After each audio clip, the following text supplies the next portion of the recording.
주여, 우린 연약합니다. 우린 오늘을 힘겨워합니다. 주 뜻 이루며 살기에 부족합니다. 우린 연약합니다. 주여, 우린 넘어집니다. 오늘 하루 또 실수합니다. 주의 긍휼을 구하는 죄인입니다. 우린 주만 바라봅니다. 한없는 주님의 은혜 온 세상 위에 넘칩니다. 가릴 수 없는 주 영광 온 땅 위에 충만합니다. 주님만이 길이오니 우린 그 길 따라갑니다. 그날에 우리를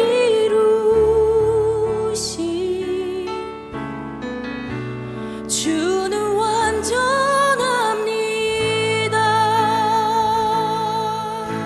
함께 고백합시다. 주여, 우리 연약합니다. 주여, 우린 연약합니다.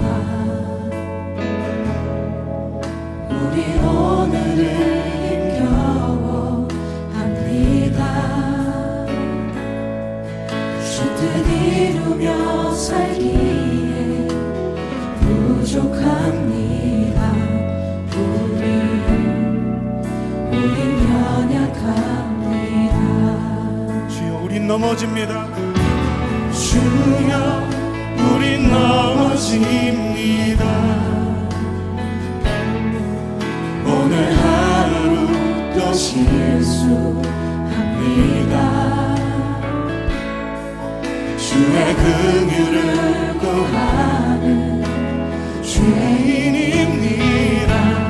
우리 주만 바라봅니다. 한없는 주님의 은혜 온 세상 위에 넘칩니다.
오늘 우리에게 주신 말씀은 창세기 32장 22절에서 28절까지의 말씀입니다.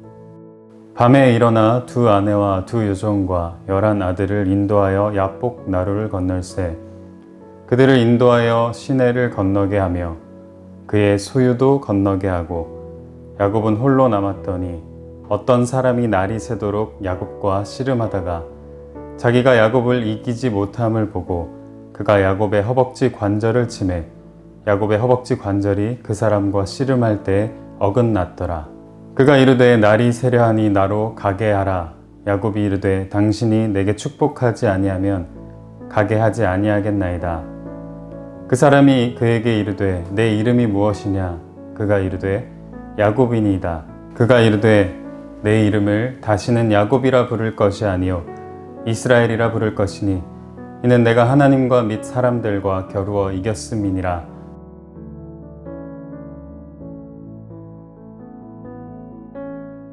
(10월 14일) 어머니 기도회에 함께한 모든 어머니들을 주님의 이름으로 환영합니다. 이제 날씨가 꽤 선선해서 가을이 왔다는 게 실감이 나죠. 이 가을에 모든 어머님들의 가정 위에 주님의 평화가 함께 하시기를 기도합니다.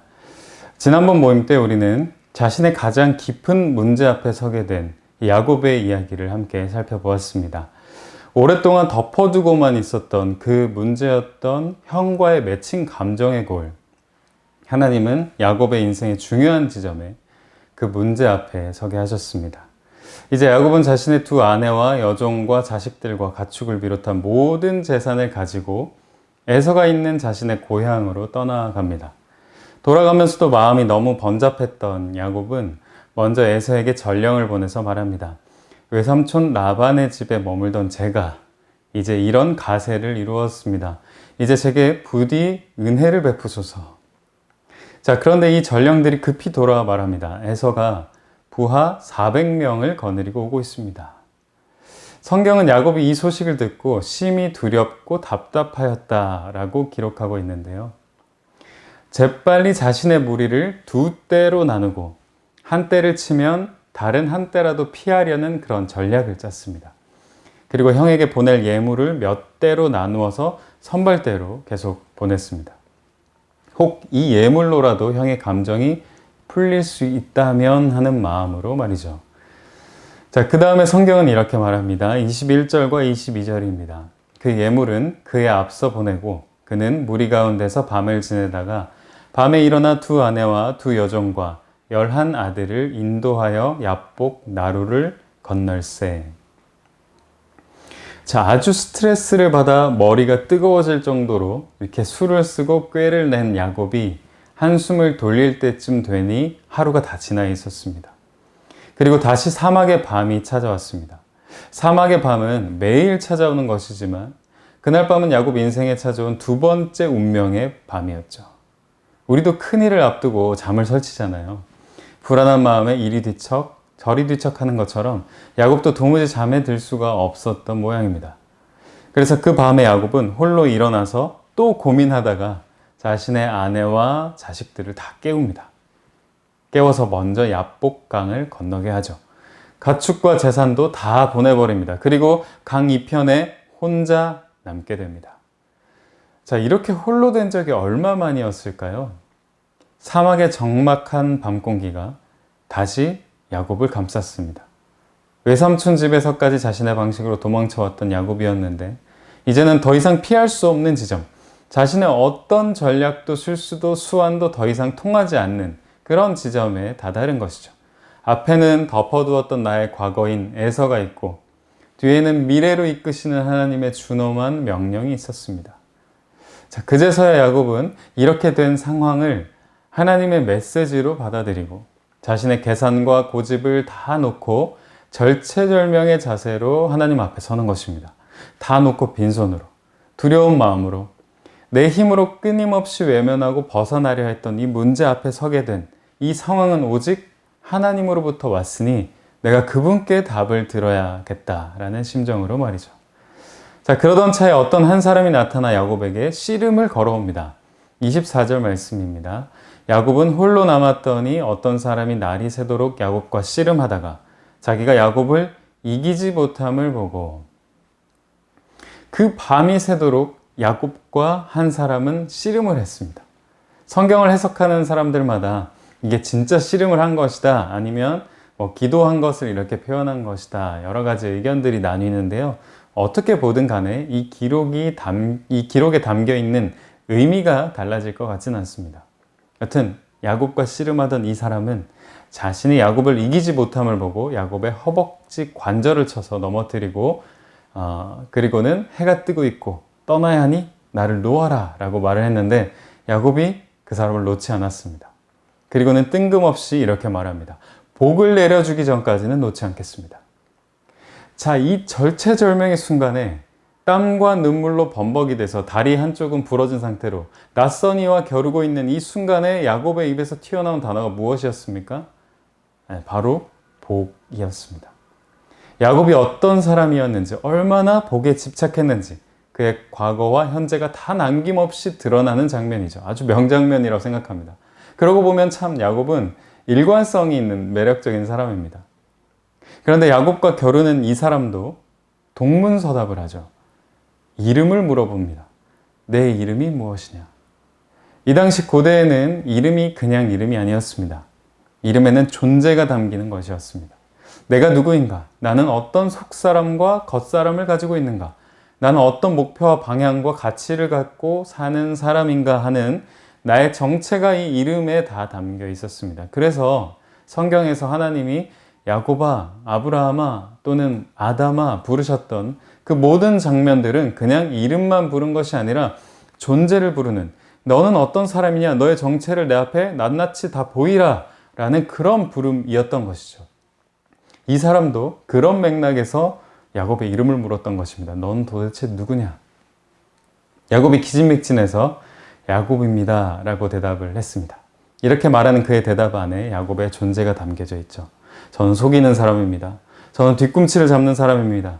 저는 도망치고 또 도망쳐서 이렇게 살아온 사람입니다. 이게 남김없이 다 드러났던 것이죠. 28절을 함께 읽어보겠습니다.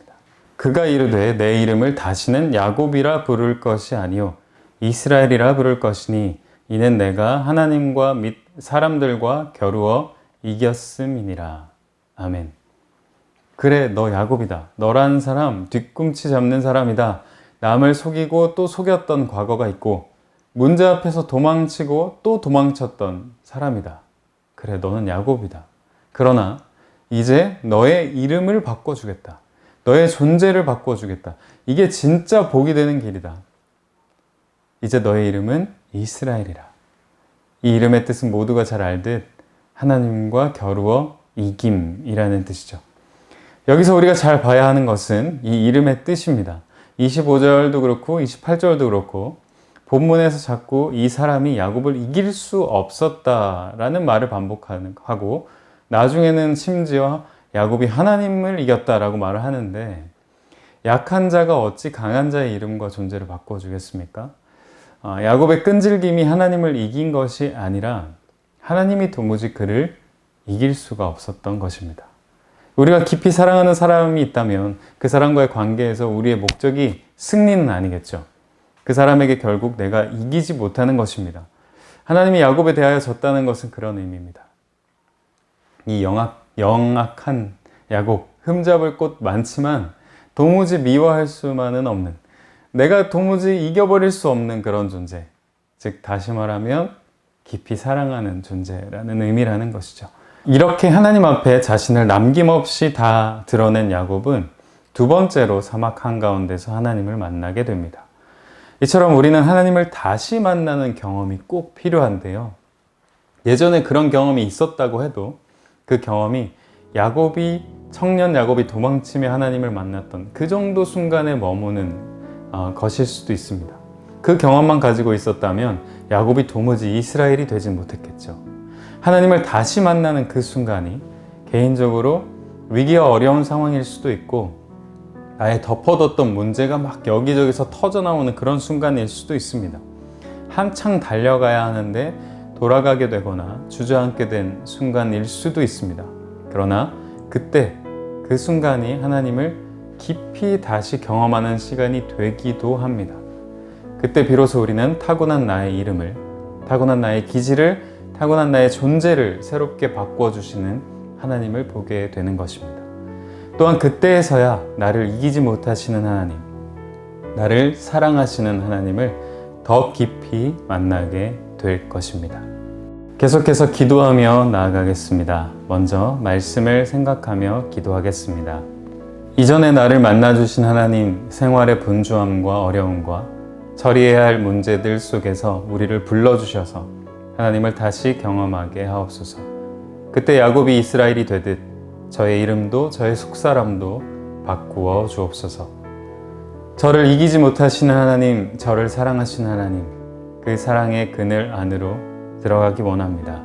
주님의 임재로 저를 가득 채워 주옵소서.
이번에는 자녀를 위해 기도하겠습니다.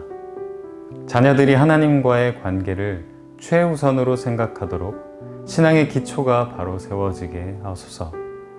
자녀들의 약함을 아시는 주님, 그들의 연약한 모습과 그릇된 습관, 반복되는 문제를 이겨낼 수 있는 용기와 힘을 주소서.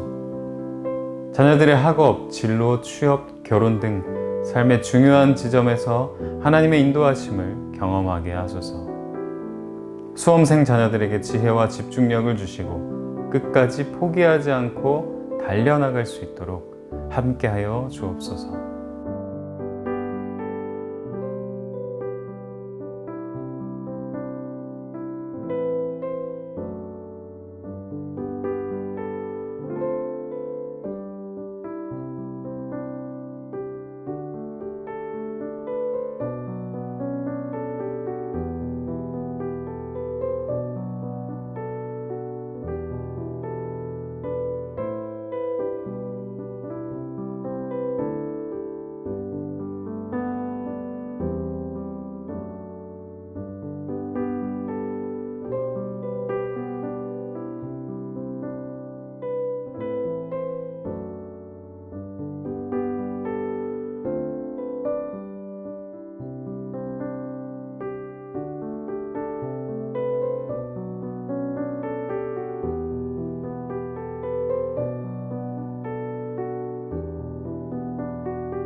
계속해서 가정을 위해 기도하겠습니다.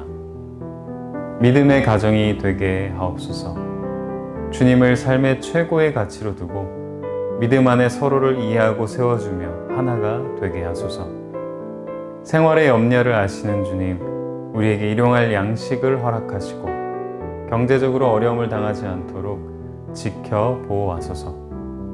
서로의 마음에 상처를 주고 아픔을 준 일이 있다면 용서를 구하게 하시고 관계가 회복되게 하소서.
이번에는 교회를 위해 기도하겠습니다.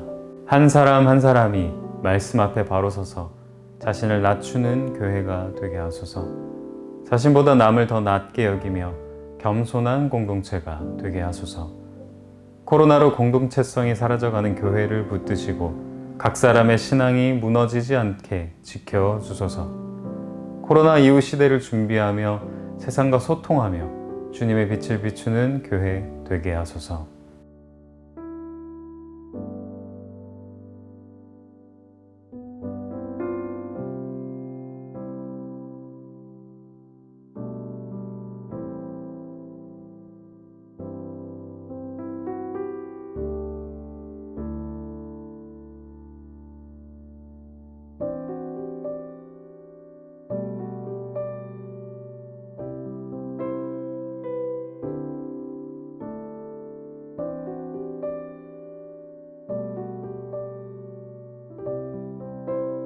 마지막으로 각자의 기도 제목을 가지고 기도하겠습니다.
하나님, 오늘도 각자의 자리에서 기도하며 나아가는 우리 어머니들과 함께 하시리라 믿습니다.